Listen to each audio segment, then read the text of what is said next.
Russia declared a partial ceasefire on Saturday to allow humanitarian corridors out of the two Ukrainian cities, Russia's defense ministry said. War raged in Ukraine for a 10th day on Saturday as Russian troops besieged and bombarded cities.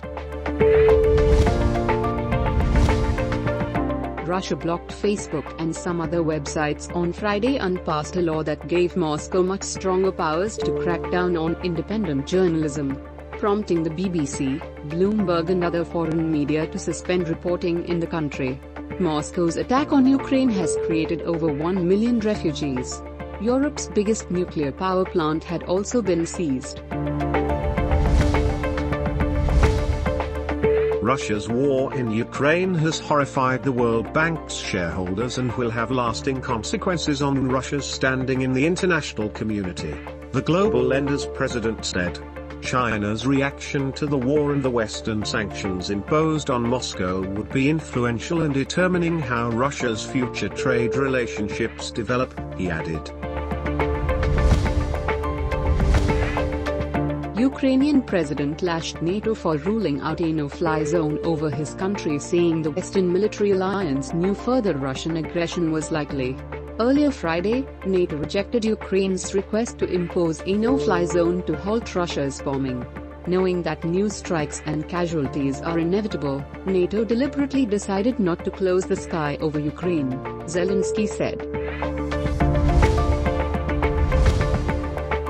An entire staff of a Russian TV channel resigned to Together Live on air after declaring no to war in their final telecast. The Russian TV channel made the decision after the Russian authorities barred the channel from covering the Ukraine war.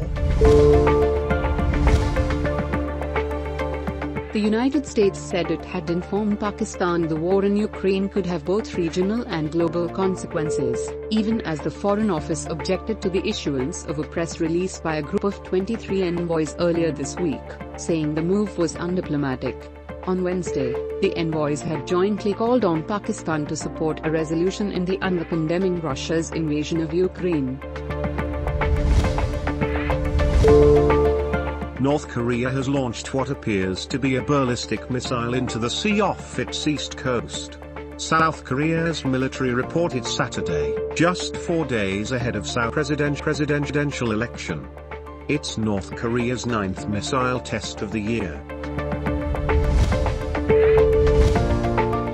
Chinese premier pledged on Saturday to advance peaceful growth in relations with Taiwan and reunification, and said his government firmly opposes any separatist activities or foreign interference, drawing a firm rebuke from Taipei. Indirect talks between Iran and the United States on reviving the 2015 Iran nuclear deal are close to reaching an agreement, the chief British envoy said, as she and her French and German colleagues flew home to brief ministers. Iranian foreign minister said the West's haste to reach a nuclear deal cannot prevent the observance of Iran's red lines, including economic guarantees. Israel and the United Arab Emirates have agreed to restore Israeli flights from Tel Aviv to Dubai to the previous levels, after nearly a month of cutback because of a dispute over airport security in Dubai. A dispute over airport security in Dubai had forced them to cut back services, and without a resolution all flights would have been halted. With just 2 unmet targets out of 34 action points, the Financial Action Task Force has retained Pakistan on its terrorism financing grey list and asked the country to address the remaining deficiencies in its financial system as soon as possible.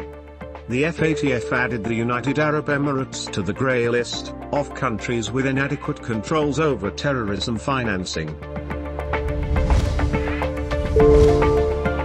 IG Punjab Rao Sauda has ordered the province's security forces to be on high alert following the Peshawar blast incident that martyred 57 worshippers and injured around 200 on Friday. Prime Minister Scott Morrison on Saturday said Australians were bewildered by a saddened sudden loss of Shane Warne, and announced the cricketing hero would receive a state funeral. Shane Warne, Australia's legendary leg spinner, dies aged 52 on Friday due to suspected heart attack.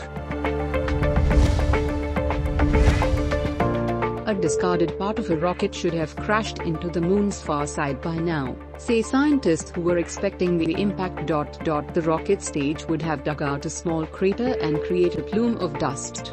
Scientists hope to get confirmation in the coming days or weeks.